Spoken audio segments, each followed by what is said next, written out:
was really happy with it. Actually, I think it was it played a very good side, and we should have won by more.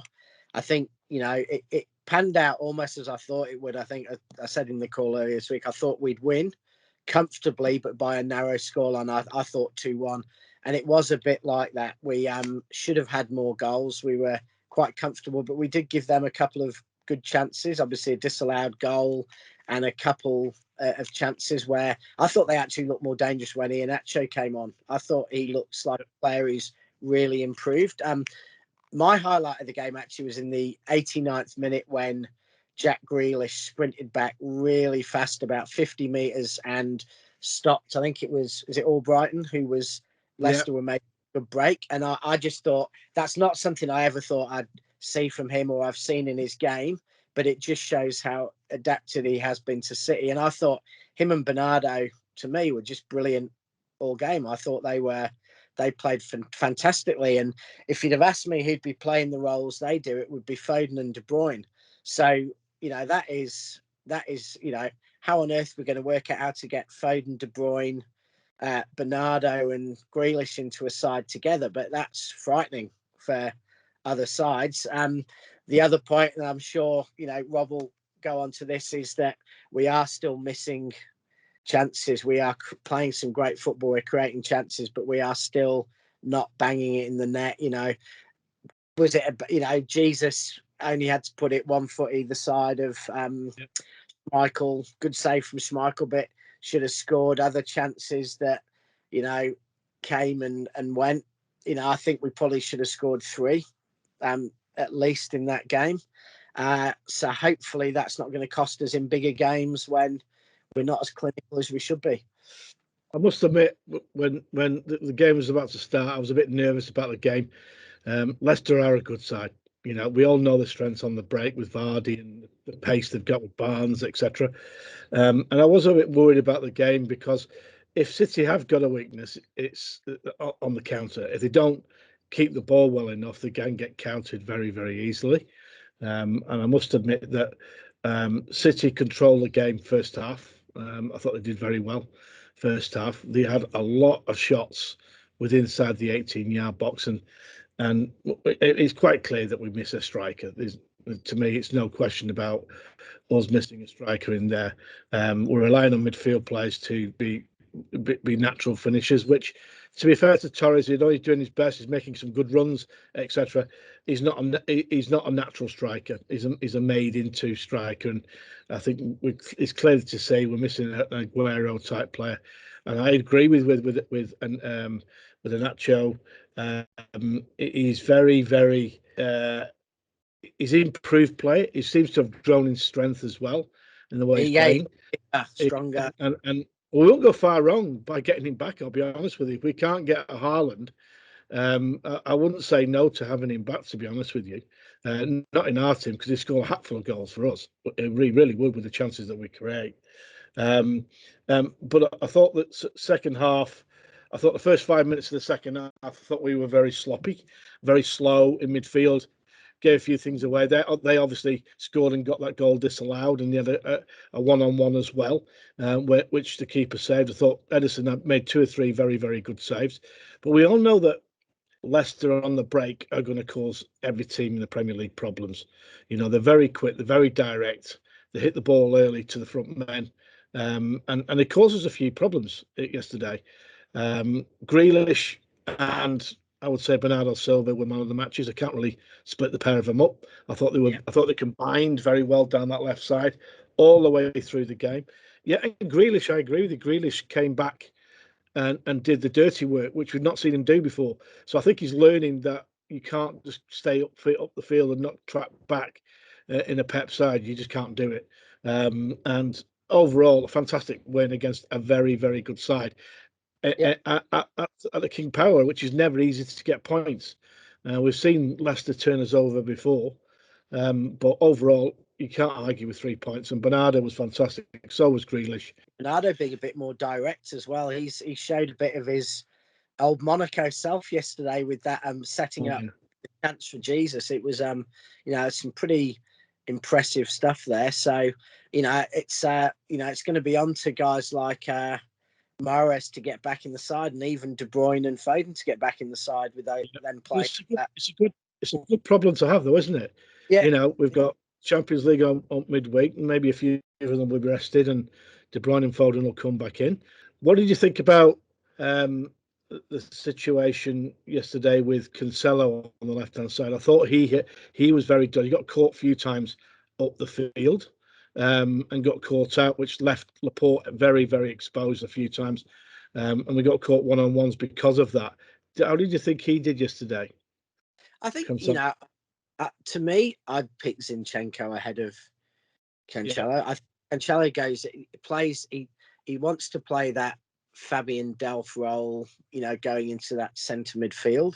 And I think that does leave us a little bit exposed. He's not quite as, he tends to be a bit more ambitious in some ways than Zinchenko, but Zinchenko uses his control and sometimes slow the game down, get control of it and lay it off, doesn't lose the ball.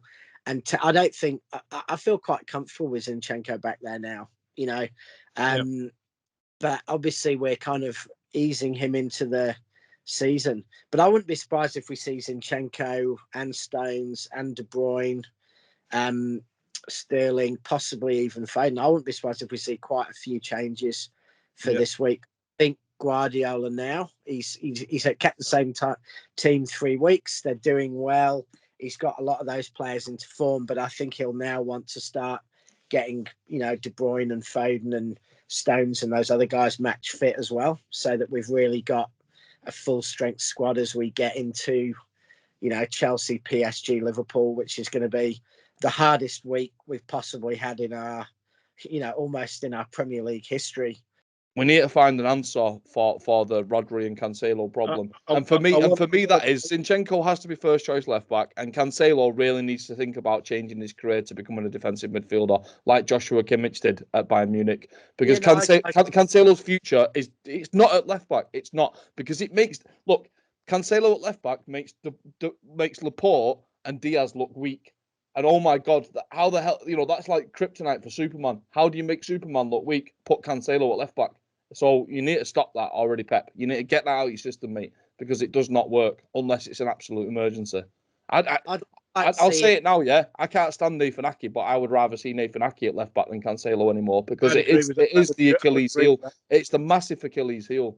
But why wouldn't you just try? I'd like to see us try Laporte with Stones and Diaz, because at the moment I don't think Laporte, Diaz and Stones all deserve to play. So I'd kind of like to see what Laporte would be like, because at fullback he wouldn't quite have the attacking pace of some of the others, but he would be able to get the ball and pump in those cross-field balls again, and his passing is pretty exceptional.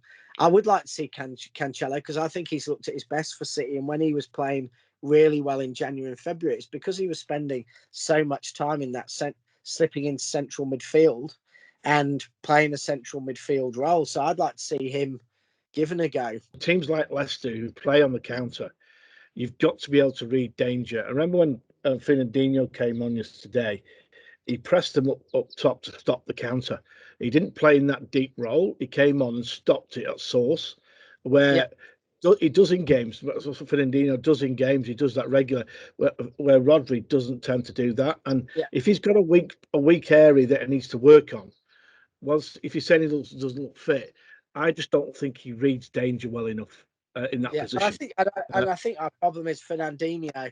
He's going to look good for short spells, but he just isn't going to be able to play. One thing Cancelo can do is he can make a run, he can beat a man, and he can play offensive balls. So I think if he was playing in that Rodri role, offensively, it would give City another weapon, and that would be a problem for other teams, because he would bring a pace and directness attacking wise there that we don't have. But I tend to agree that I think the most likely person to drop out of the attacking formation at the minute is probably Torres.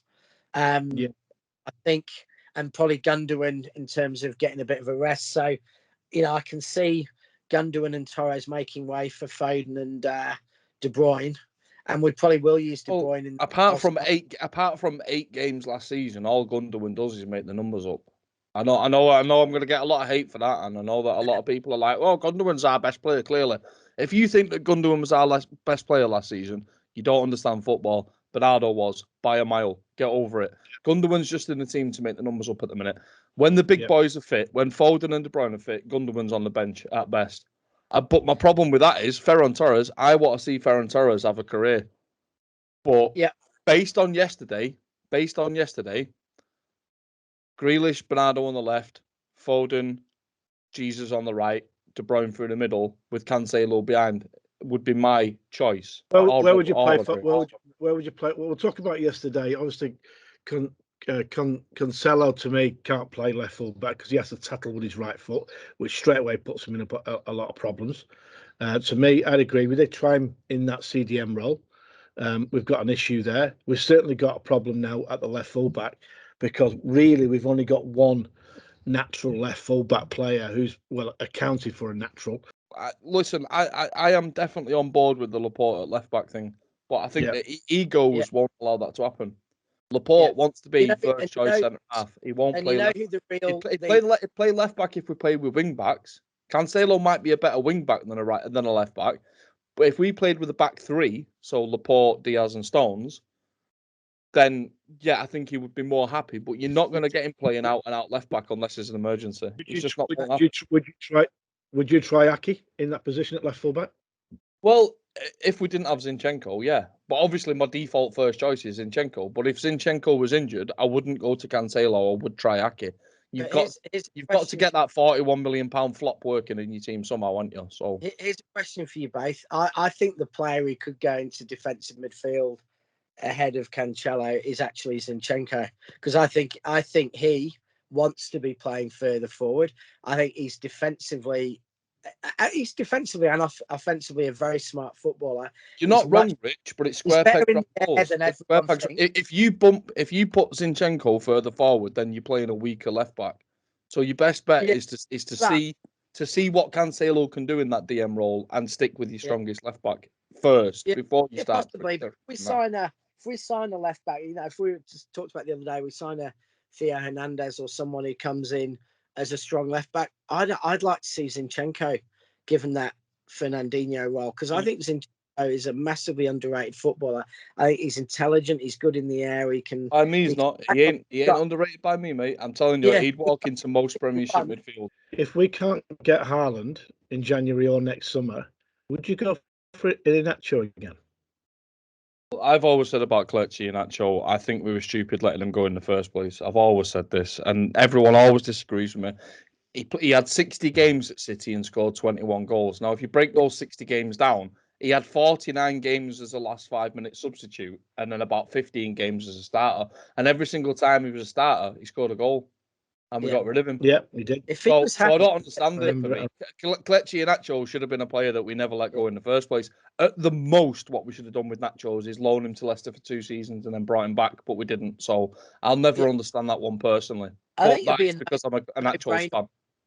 Because one thing Iheanacho brings us is he wouldn't count as a squad spot. He would come in as a homegrown player, and we haven't got homegrown players in Europe or the Premier League. So in a sense, he would come in and we wouldn't even have to lose someone else in the squad. He would come in and he would be additional. And if he wasn't, if he could cope with not starting every single game, I don't see a downside to it. And I thought he looked a stronger, more mature, better player yesterday than he does. But this is the potential that I saw in him anyway. I saw this 3 years ago. Go back through any conversation I've ever had where Kelechi Iheanacho gets brought up, and I always say the same thing. We're stupid for letting him go. I think the difference between Iheanacho and Haaland is, though, Rich, Iheanacho would get you 1 goal every 2 games. Definitely. Yeah. Definitely. In our side, in our setup, he'll get you 1 goal every 2 games, maybe more, maybe 1.5 goals per game. Maybe 1.5 goals per 2 games. So what, 2 and 3 or something like that, right? Haaland would get you 1 for 1. Now, granted, Haaland is 5 times the price and 5 times the wages. For me, having someone in that team who is, no matter what opposition you're playing against, you're like, right, that's already 1-0. 1-0 before we start. That's the difference between Haaland and Iheanacho for me. You can already guarantee that you're 1-0 already before kickoff with Haaland in the team. For my opinion, anyway. Is Iheanacho, Iheanacho would fit. If Iheanacho was with us now, he'd fit in perfectly to that rotating, coming in, out, not playing the game thing, and he would and definitely. That is the thing as well. Yeah, Haaland wouldn't accept being a substitute. Iheanacho would, and I think he would fit City at the moment like a glove in a way, and he'd offer us more of a 9 than we have. With the closest we've probably got are Jesus and Torres, and Iheanacho's more of a 9 than they are. Not saying he's a footballer, but he's more of a 9. And he's, and you saw when he came on, just a couple of moments. I think if he'd have been on all game, we might have had a bigger problem. As soon as Iheanacho came on, he really impressed me. He causes a lot of problems. And I know people that are watching will be going, no, I want Haaland, I want Haaland. There's a fascination for him. The problem with Haaland we're going to find is, can City and will City pay his wage demands? I think we've got to wake up to that. Will City are they prepared to pay his wage demands? That is the $1 million question, really. Because if they don't, I would absolutely. If we finish next transfer window, Alan, with a solid left back and Kelechi Iheanacho, I'd still be happy. And I am one of those Haaland boys. I am one of the Haaland boys who desperately wants Haaland. But I just feel as if Haaland in that team yesterday, we could have walked away with 7-0 instead of 1-0. I really do. Especially from that first half. I'd agree. Especially from that first half. We were battering them, and the one thing we didn't have was what Haaland does. Yeah, you'd have put Lewandowski in there yesterday. He'd have had a hat-trick. I'll sum the game up. I think it's a very, very good win. A solid performance, a very good win against a very good Leicester side away from home. Before the game, if someone had said City will win 1-0, I'd have snapped the hand off with that. I think it was a professional performance. I think they did well for 85% of the game. A couple of sloppy patches, but apart from that, overall, very good performance. And I said, if we came out of Leicester with a point and Chelsea with a win, or the other way around, Leicester with 3 points and Chelsea with a point, it would be a fantastic, fantastic month for us. We've already got the 3 points, so if we get a draw against Chelsea in a couple of weeks, happy as Larry for me. So we've already done one tick out of the 2 ticks that were necessary for me when it comes to the league, anyway. Yeah. I think you're spot on. I mean, we were discussing this about 3 weeks ago, where there was some slight panic about us after Spurs that we weren't fit enough, we weren't ready for the season, and we could blow the season in the next few weeks, losing those games. But we've been pretty consummate across the 3 games since. And the interesting thing is we're playing better than we did at the end of last season. We're playing more like we did, in the middle of the season. And the interesting thing is that it's not necessarily the same players. We've got, players who are playing really well at the minute, and in the team who weren't at the end of last year. The likes of Jesus and Laporte, in and doing really well. So that's kind of interesting. And the players who most City fans would probably say, I know we may all go for Bernardo, but most City fans would say, who are the first names you want on the team sheet? De Bruyne and Foden.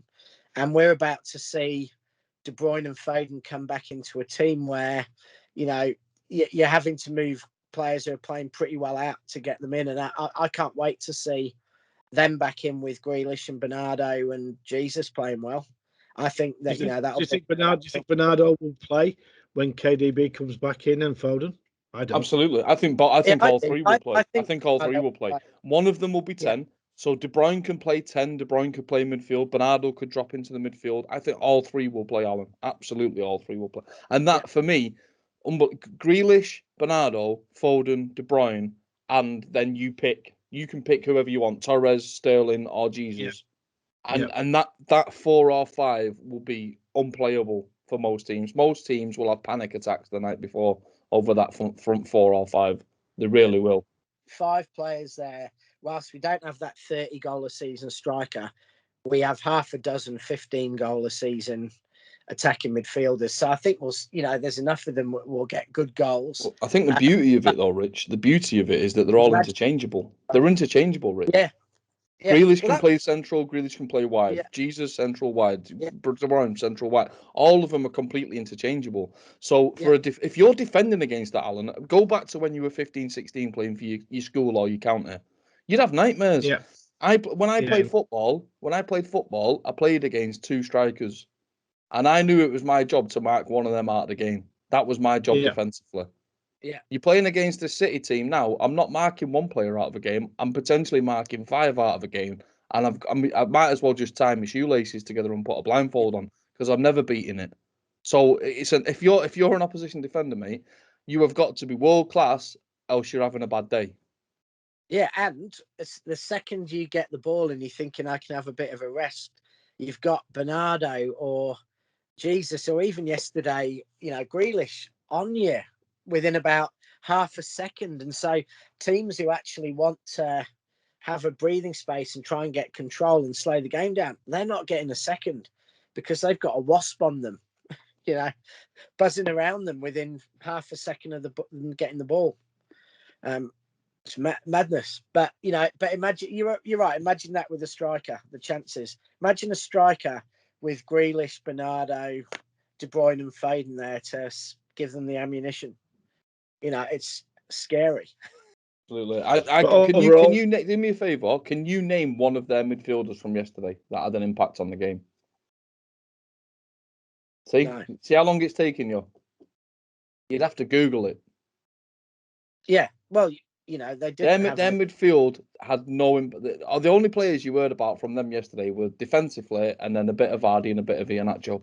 Their midfield might as well have all been invisible men because we completely dominated that midfield. And that is what that 4 or 5 attacking players do because of the rotation, the pace, the speed, the retention of the ball. It is impossible for the opposition midfield to get involved in the game. So that's a big positive takeaway from me. If we can do that against Leicester, we can do that against the vast majority of the Premier League. I think the only player that would have anything against us to say about that would be someone like Kante at Chelsea. I think he'll have his 2 cents on that one. And I think Paris Saint-Germain, Verratti or someone like that is gonna try and mix it up a little bit more than the average Premiership midfield. But the fact that you can't name a single midfielder of yesterday sort of proves my point. Anyway, final thought. Good win, good 3 points, and sets us up now for Wednesday night. Yeah, and hopefully we'll see a few of the players, who were so important last year but haven't played this season. Hopefully we'll see a few of those players back. I'd like to see Foden get a half, De Bruyne get a half. I'd like to see Stones get a game. So it would be good to see some of those people back for Leipzig.